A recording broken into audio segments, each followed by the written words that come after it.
नमस्कार दोस्तों, मैं हूं अनुदीप्ति शर्मा, योग थेरेपिस्ट एंड नेचुरोपैथिस्ट। आज इस वीडियो में मैं बताऊंगी आपको भ्रामरी प्राणायाम करने के क्या क्या फ़ायदे हैं, इसको कब कब करना चाहिए और किस तरह से करना चाहिए, और ये साथ ही आपकी कौन कौन सी बीमारियों को कवर करता है। भ्रामरी प्राणायाम के बारे में जान लेते हैं। आइए, इसके क्या क्या बेनिफिट्स हैं। तो भ्रामरी प्राणायाम, जिसको भवरे की तरह गुंजन की तरह हम जैसे भवरा गुंजन करता है उस तरह से आवाज़ निकालते हैं, और ये जो साउंड है हमारी जो मेंटल पीस को बढ़ाती है, हमारे ब्रेन को रिलैक्स करती है और रिबूट करती है, रिलैक्स करती है। जो हमारा ब्रेन है, हमारे ऑर्गन्स हैं, हमारे जो ग्लैंड्स हैं, हार्मोन्स हैं, फिर से रिन्यू हो जाते हैं और रिवाइटल करती है हमारे ऑर्गन्स को।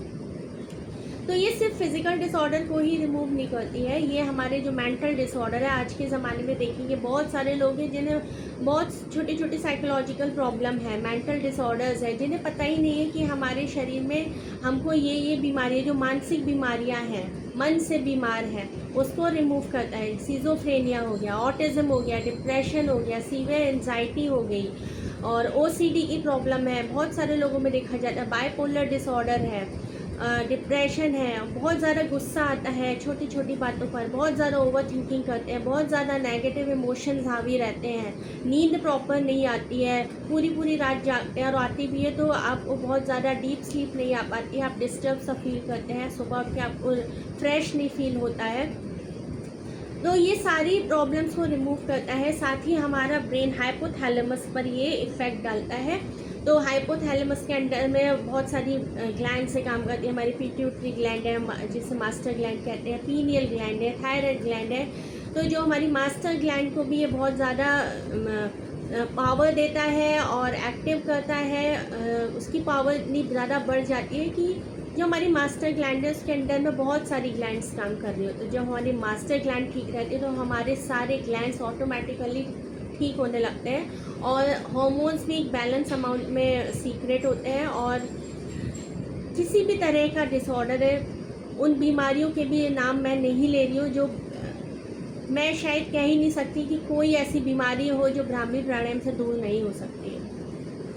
थायराइड की प्रॉब्लम है, सर्वाइकल की प्रॉब्लम है, माइग्रेन की प्रॉब्लम है, हाई ब्लड प्रेशर है, LH, FSH, ये हार्मोन्स आपके इम्बैलेंस हैं, ठीक है। आपकी ओवरीज में प्रॉब्लम है, आपको PCOD की प्रॉब्लम है, इरेगुलर मेंसेस है, इंसोम्निया की प्रॉब्लम है, नींद नहीं आती है प्रॉपर, अच्छे से भूख नहीं लग रही है, आप डाइजेशन प्रॉपर नहीं है, या किसी भी डिसऑर्डर की भी मैं बात कर सकती हूँ। कोई भी ऐसा डिसऑर्डर नहीं है जो भ्रामरी प्राणायाम से रिमूव नहीं हो सकता, क्योंकि जब हमारा हाइपोथैलेमस हमारा स्ट्रांग होता है, हमारा ब्रेन रिलैक्स होता है, हमारे ब्रेन को पावर मिलती है, और भ्रामरी प्राणायाम करने से हमारा ब्रेन जो है रिन्यू होने लगता है। तो आगे जाकर के जिन लोगों को मेमोरी लॉस होने की प्रॉब्लम होती है, और जिन लोगों के जो बाल बहुत ज़्यादा झड़ रहे हैं और समय से पहले सफ़ेद हो रहे हैं, उन लोगों के लिए बहुत अच्छा है। स्किन पे ग्लो आता है, फेस पर ग्लो आता है, और क्योंकि जब आप अंदर से बैलेंस्ड होते हैं, अंदर से आप हेल्दी होते हैं, तो वो आपके फेस पर भी दिखता है। तो फिज़िकल डिसऑर्डर के साथ साथ मेंटल डिसऑर्डर्स को भी ठीक करता है, आप इमोशनली भी हेल्दी रहते हैं, बहुत सारी प्रॉब्लम्स को दूर करता है।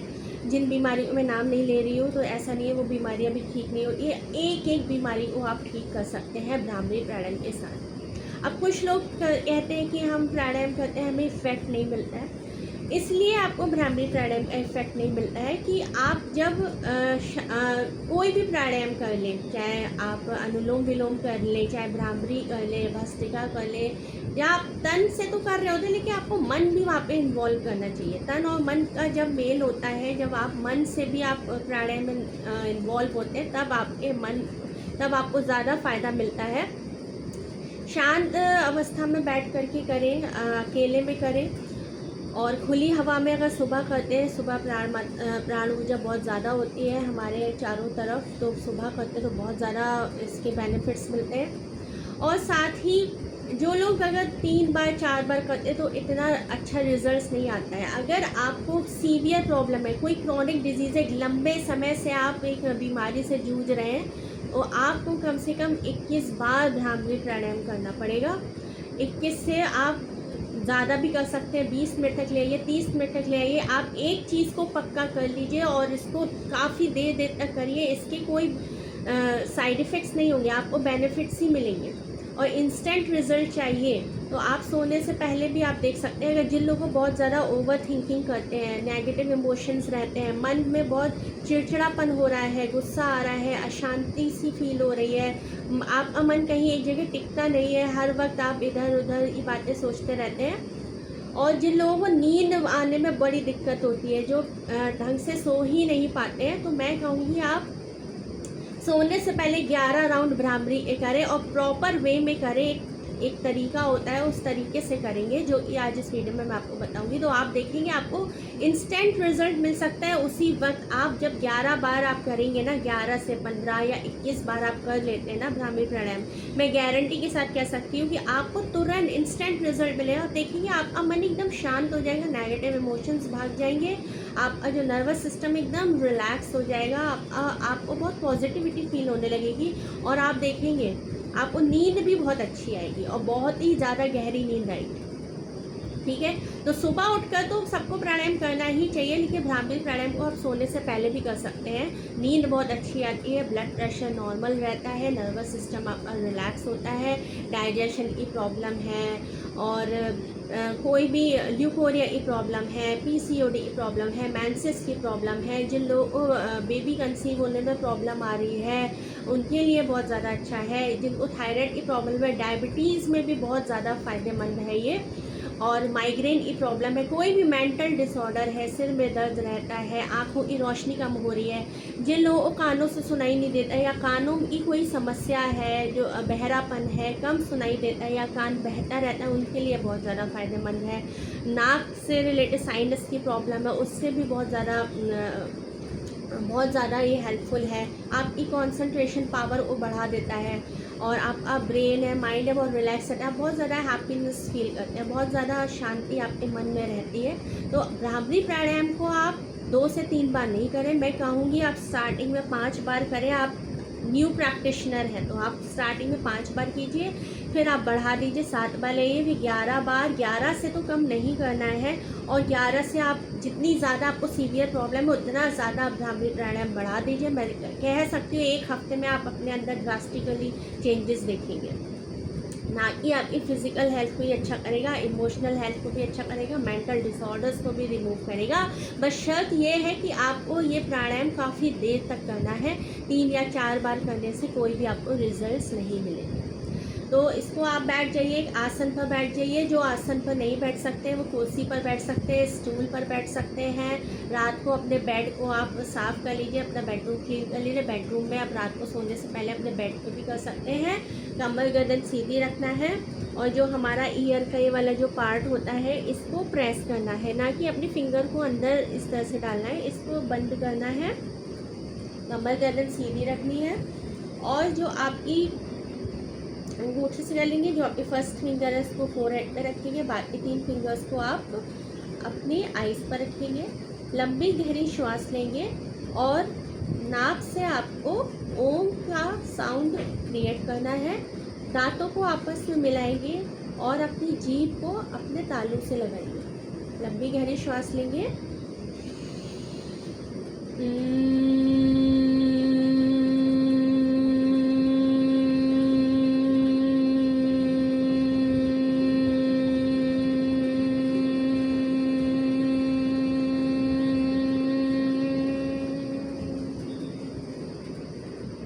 फिर से लंबी गहरी श्वास लें,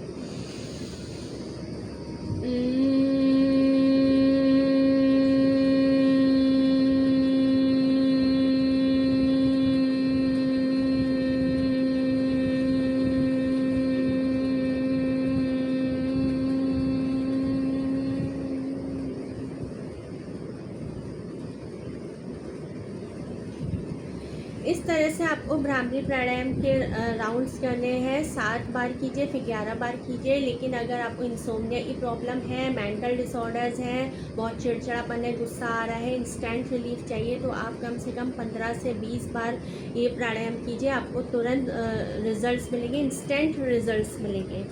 कई बार होता है हम फ़ोन देखते हैं तो हमारी टेम्पोरल्स में पेन होने लगता है, हमारी आइज़ वीक होने लगती है, आँखों की रोशनी कम होने लगती है, इम्यूनिटी हमारी कम होने लगती है, बहुत सारी प्रॉब्लम्स होती है। तो हर चीज़ को आपका भ्रामरी प्राणायाम रिमूव करेगा, बशर्ते आप इसको 11 से 21 बार कीजिए और इससे ज़्यादा भी कर सकते हैं तो बहुत ज़्यादा फ़ायदेमंद है। कैंसर डिसऑर्डर्स के लिए भी बहुत ज़्यादा फ़ायदेमंद है। कैंसर के पेशेंट इसको करें, 20 से 25 मिनट, 1 घंटा, आधा घंटा करेंगे। मैं नहीं कह रही हूँ लगातार कीजिए, लेकिन गैप कर करके आप कर सकते हैं। 15 मिनट कर लिया, 10 मिनट कर लिया, फिर आगे कर लिया, 5 मिनट कर लिया, फिर आपने 10 मिनट कर लिया। इस तरह से आपको ये करना है। आप भ्रामरी को पक्का कीजिए, फिर अनुलोम विलोम पे आ जाइए। फिर अगर आप कपालभाति, अनुलोम विलोम और भ्रामरी करते हैं तो आपके हार्मोन्स बैलेंस रहते हैं, आप फिजिकल, मेंटल, इमोशनल हेल्थ आपकी बिल्कुल बैलेंस रहती है। और जब आप अंदर से हेल्दी रहते हैं तो आप दूसरों को भी अच्छे से टाइम भी दे पाते हैं और अपने काम पर भी अच्छे से फोकस कर पाते हैं, क्योंकि हमारा शरीर स्वस्थ है तो हम लाइफ की हर चीज़ को एंजॉय कर सकते हैं और हर चीज़ पे कंसंट्रेट भी कर सकते हैं, फील भी कर सकते हैं। ठीक है, बाकी इसके साथ साथ मैं अपने वीडियोस में और भी टिप्स बताती हूँ। सुबह जल्दी उठिए, गर्म पानी ज़रूर पीजिए, खाना खाने के बाद पानी बिल्कुल मत पीजिए, 40 मिनट्स के बाद पानी पीजिए और थोड़ा गुनगुना पानी पीजिए। खाना खाने के बाद लेटिए मत, और रात को भी रात का जो खाना है बहुत हैवी डाइट मत लीजिए, हल्का खाना खाइए और जल्दी खाइए। 8 बजे तक अपना खाना खा लीजिए। खाना खाने के बाद वज्रासन में बैठिए। ये छोटी छोटी टिप्स हैं जो कि बहुत छोटी लगती है, लेकिन जो रोल है बहुत बड़ा रोल प्ले करती है आपकी लाइफ में। ठीक है, ऐसा नहीं है कि आज आप सोए सुबह आपको कोई बीमारी लगी। धीरे धीरे आपके जो लाइफस्टाइल में डिसऑर्डर्स होते हैं, आपका खान पान का सिस्टम जो बिगड़ा होता है, उसकी वजह से हमें बीमारियां लगती हैं, जो एक धीरे धीरे भयंकर रूप ले लेती है। इसलिए अपनी लाइफस्टाइल को चेंज करिए, अपने फूड हैबिट्स को चेंज करिए। खाना खाने के बाद लेटिए मत, बैठिए मत, थोड़ा वॉक कीजिए। वॉक नहीं कर पा रहे तो वज्रासन में बैठिए। हफ्ते में 1-2 बार मालिश कीजिए अपने पूरे शरीर में, सिर में तेल डालिए। ये छोटी छोटी टिप्स है जो आपको लॉन्ग टर्म तक हेल्दी बनाती है और लॉन्ग लाइफ बनाती है। आप फिजिकली, मेंटली, इमोशनली, सोशली बहुत हेल्दी रहते हैं। तो आज इस वीडियो में इतना ही। Thank you so much for watching.